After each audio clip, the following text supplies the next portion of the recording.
Hello all dear students, एक बार आपका फिर से स्वागत है आईसी ग्रुप ऑफ एजुकेशन के इस ऑनलाइन ट्यूटोरियल प्रोग्राम में। मैं राजीव शर्मा आज आपसे बात करने वाला हूं अभी के जुड़े हुए मुद्दों पर। हम बहुत अच्छे से जानते हैं कि कोविड-19 के इस सिनेरियो में जो अभी हमारे साथ चल रहा है, उसमें इस समय आपको अपनी पढ़ाई को जारी रखना कितना मुश्किल होगा और किस तरह से आप ये सोच रहे होंगे कि इतनी बुरे स्थिति में, जब कोचिंग इंस्टीट्यूट्स चल नहीं रहे, स्कूल, कॉलेजेस, यूनिवर्सिटीज सब बंद हैं, सरकार की अभी कोई ऐसी नीति नहीं आई, कोई ऐसी गाइडलाइन या कोई ऐसी घोषणा नहीं आई कि कब तक हमारे जो संस्थान हैं वो खुलने वाले हैं। और ऐसी स्थिति में बिना टीचर्स के एक्चुअल प्रेजेंस के, बिना उनसे एक्चुअल कांटेक्ट किए आप अपनी स्टडी को जारी रख पा रहे हो। जेई और एनईटी एनडब्ल्यूटी यानी कि नीट एग्जामिनेशंस की डेट ऑलरेडी अनाउंस भी की जा चुकी हैं और सुप्रीम कोर्ट ने भी ये फैसला दे दिया कि वो एग्जाम होगा ही। और ऐसी सिचुएशन में स्टूडेंट्स के लिए बहुत मुश्किल होगा अपनी स्टडी को फिर से ग्रास्प करना without coaching institutes, without guidelines of proper guidelines of teachers, उसे आगे बढ़ा पाना, रिवीजन को प्रॉपरली कर पाना। ऐसी स्थिति में हम ये बात करने वाले हैं कि हम उसे किस तरीके से इंप्रूव कर सकते हैं। और दूसरी सबसे बड़ी चीज कि जो चेंजिंग एजुकेशन सीनरी आज हमारे सामने आकर खड़ी हुई है, उसे हम किस मायने में लेते हैं, क्या उसका अर्थ हमारे लिए निकलता है कि हम उसमें बहुत अच्छे से एडजस्ट हो सकें और उसमें भी हम उसी तरीके से अपनी सफलता का जो स्तर है, जो अनुपात है, जो रेशो है, उसे बनाकर रख सकें। तो दोस्तों, सबसे पहली चीज तो ये कि सफलता के लिए किस चीज की सबसे ज्यादा जरूरत है, और वो है धैर्य यानी पेशेंस।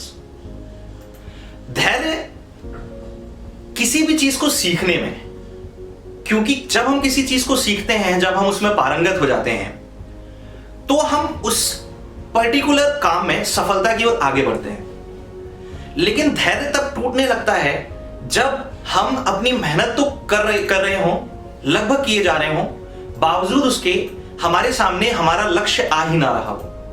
और अभी मैं और आप ये बहुत अच्छे से समझ सकते हैं, वैकेंसीज का रेशो लगातार कम होता चला गया है। फिलहाल जेल प्रहरी की वैकेंसी आई जरूर है मध्य प्रदेश में, और नवंबर के पहले हफ्ते में उसे कराना तय किया गया, ऐसा कहा भी जा रहा है, ऐसा हमें सुनने में भी आ रहा है। लेकिन उसमें भी सोचने वाली बात है कि इतने सालों से लंबित पड़े हुए पदों पर जो ये वैकेंसी निकाली गई, कि अगर आप देखें 226 पदों पर वैकेंसी के लिए लगभग 3,06,000 से ज्यादा फॉर्म गए। अगर आप एक ऑन एन एवरेज रेशो निकाल करके देखते हैं तो आप समझेंगे कि 1300 से ज्यादा बच्चे सिर्फ एक पद के लिए इस प्रतियोगी परीक्षा में एक दूसरे से लड़ रहे होंगे।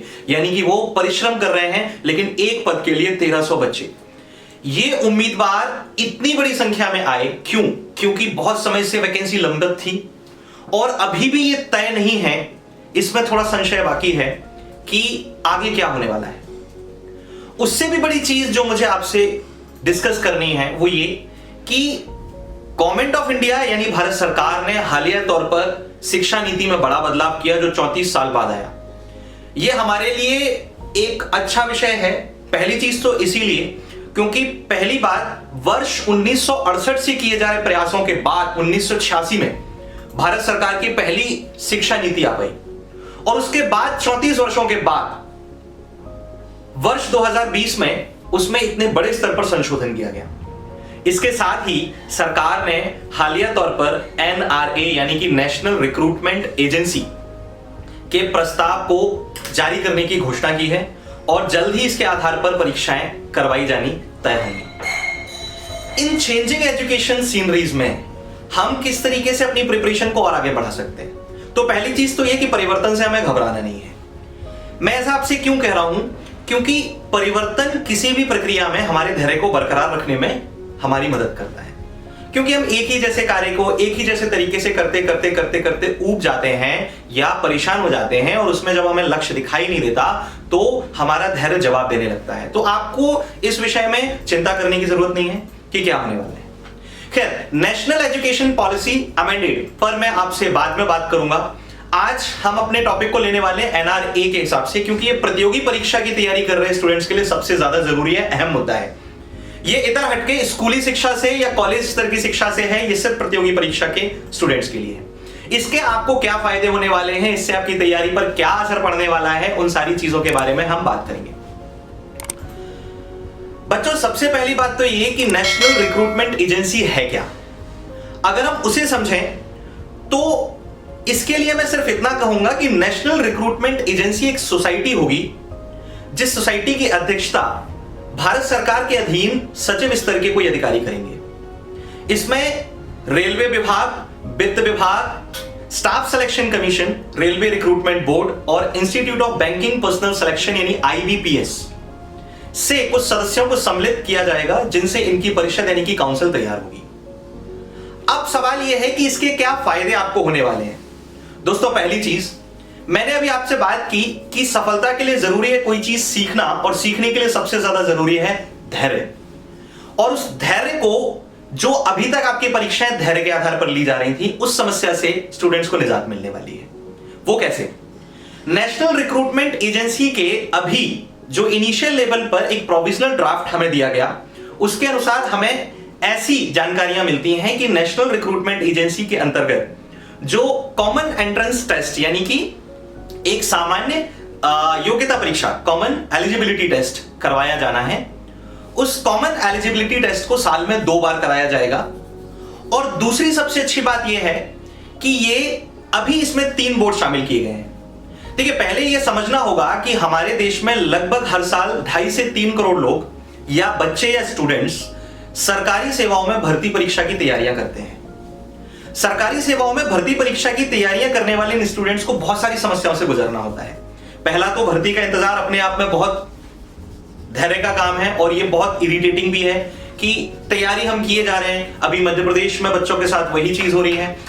दरअसल क्या हो रहा है कि बच्चे कई वर्षों से या कई सालों से तैयारी कर रहे हैं एसआई की या सूबेदार की भर्तियों की या पुलिस कांस्टेबल की, लेकिन भर्ती नहीं आ रही।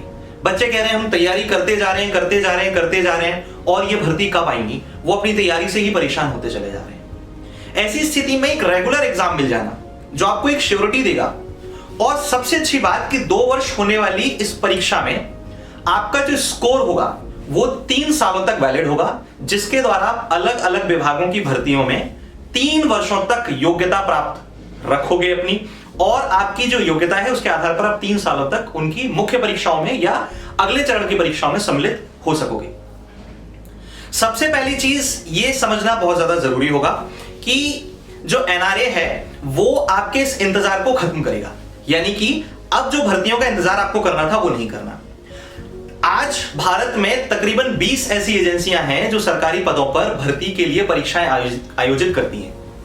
इन 20 एजेंसियों में अभी सिर्फ 3 प्रारंभिक एजेंसियों का चयन किया गया है जो एनआरए के अंतर्गत आएंगी, जिनमें स्टाफ सिलेक्शन कमीशन यानी कि कर्मचारी चयन आयोग, जिसे हम एसएससी के नाम से जानते हैं, दूसरा रेलवे भर्ती बोर्ड यानी रेलवे रिक्रूटमेंट बोर्ड आरआरबी, और तीसरा आईबीपीएस यानी institute of banking personnel selection शामिल किए जा रहे हैं। लेकिन ये यहीं पर खत्म नहीं होता।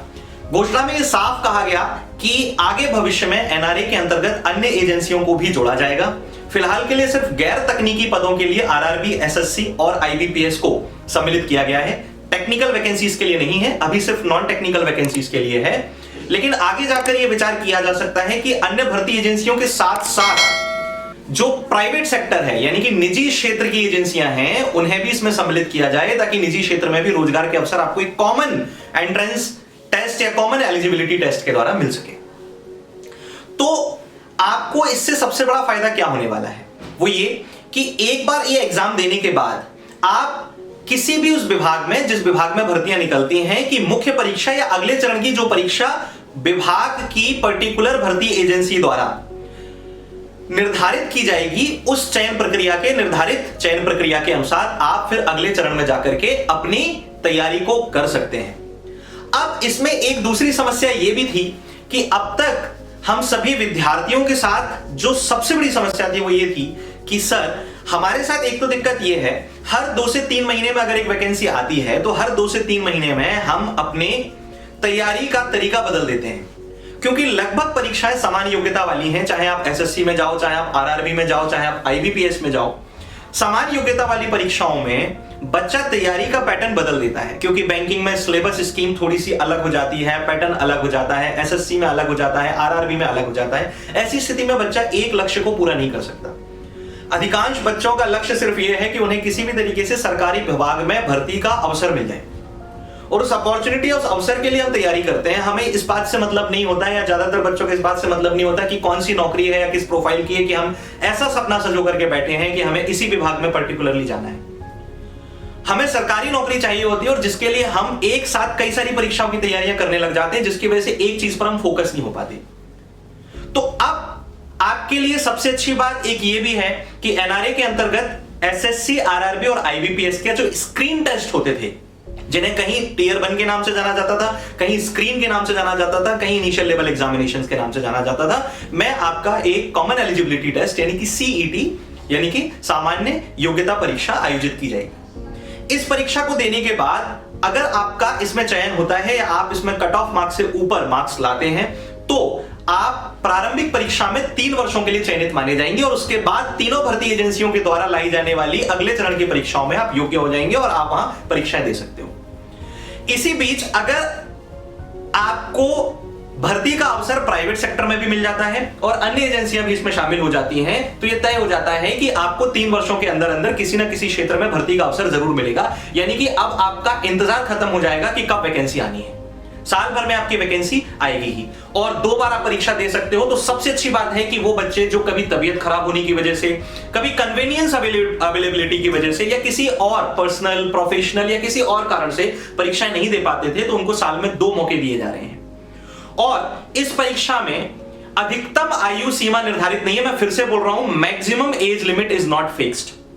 यानी कि विभाग की भर्तियों के अनुसार किसी विभाग में 30 वर्ष, किसी में 28 वर्ष, किसी परीक्षा के लिए 35 और किसी परीक्षा के लिए 40 वर्ष अधिकतम आयु सीमा निर्धारित होती है, जो क्रमशः आरक्षित श्रेणियों के लिए 45 वर्ष और अन्य तक बढ़ाई जाती है।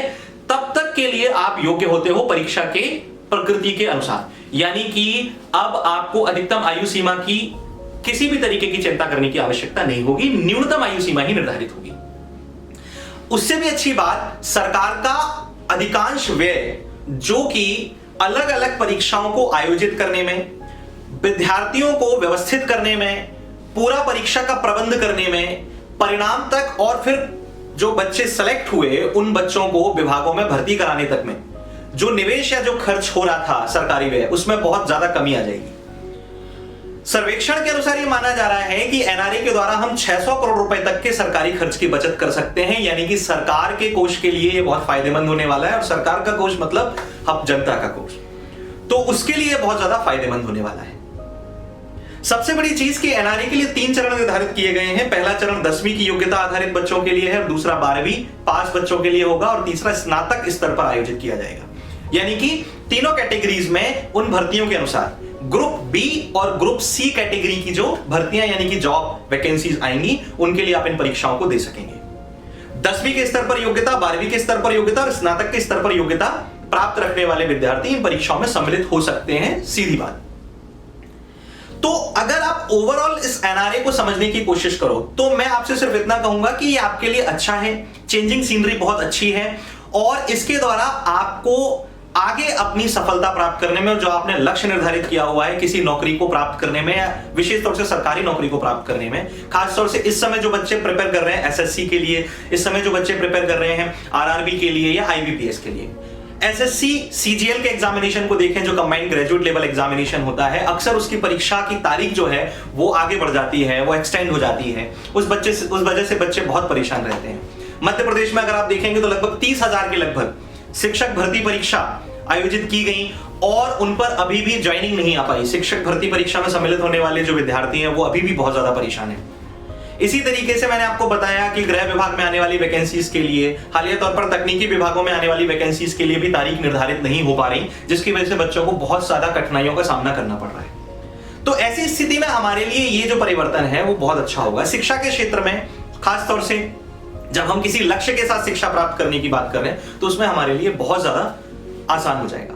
तो मेरी आपसे सिर्फ और सिर्फ यही एक अपील है कि अब आप जो तैयारी करें वो इस नए पैटर्न के अकॉर्डिंग करें, और अपने आप को फोकस करें एक कॉमन एलिजिबिलिटी टेस्ट के लिए, कि आप अलग अलग मोड्स पर जाकर के प्रिपरेशन ना करें, अलग अलग स्तर के एग्जामिनेशंस को फोकस ना करें, क्योंकि जो कॉमन एलिजिबिलिटी टेस्ट होने जा रहा है वो सभी लोगों के लिए स्क्रीन राउंड यानी कि प्राथमिक परीक्षा के स्तर पर बिल्कुल एक समान होगा। इसलिए अब आगे की परीक्षाओं में बैठने वाले जो नए विद्यार्थी हमारे साथ जुड़ने वाले हैं, या आप किसी भी स्तर पर रहकर अपनी तैयारी कर रहे हो, आप घर से तैयारी कर रहे हो, आप किसी कोचिंग इंस्टीट्यूट के साथ मिलकर के तैयारी कर रहे हो, बेहतर है कि आप एनआरए को समझें और एनआरए के अनुसार ही अपनी तैयारी को आगे बढ़ाएं, ताकि आप आगे आने वाले समय में सफलता को सुनिश्चित कर सके बहुत अच्छे से। तो आप इसके बारे में बहुत अच्छे से समझें और उसी के अनुसार अपनी प्रिपरेशन आगे बढ़ाएं, यही बस मैं आपसे कहना चाहता हूं। आज के लिए हम सिर्फ इसी बात को आगे बढ़ाएंगे और अभी मैं आपसे इजाजत चाहता हूं। आज हमसे जुड़ने के लिए आपका बहुत बहुत धन्यवाद। और वीडियो में अगर आपको इंफॉर्मेटिव या कुछ जानकारीपूर्ण लगा है तो इसे सब्सक्राइब और लाइक जरूर कीजिएगा, और कमेंट सेक्शन में अगर आपका कोई भी डाउट है तो वो आप हमसे पूछ सकते हैं, वहां पर लिखकर हमें भेज दीजिए। और वीडियो के बारे में फीडबैक हमें जरूर दीजिएगा, ताकि हम अपने आप को और ज्यादा इंकरेज कर सकें आगे आपके लिए और अधिक ज्ञानवर्धक जानकारियां लाने के लिए। Thank you. एक बात और बच्चों मैं आपको बता दूं, आईसीए ग्रुप ऑफ एजुकेशन में जितनी भी क्लासेस अब हम आगे लाने वाले हैं और इस समय जो चला रहे हैं या जिनकी योजनाएं हम बना रहे हैं, उनमें हम नेशनल रिक्रूटमेंट एजेंसी के प्रॉपर प्लान के अनुसार ही अपनी क्लासेस को आगे बढ़ाने वाले हैं। उसी प्लान के अकॉर्डिंग हम बच्चों को आगे का प्रशिक्षण देने वाले हैं, ताकि आगे जाकर के बच्चे अपनी सफलता पहले ही प्रयास में सुनिश्चित कर सके अधिक से अधिक। यह हमारा प्रयास रहेगा।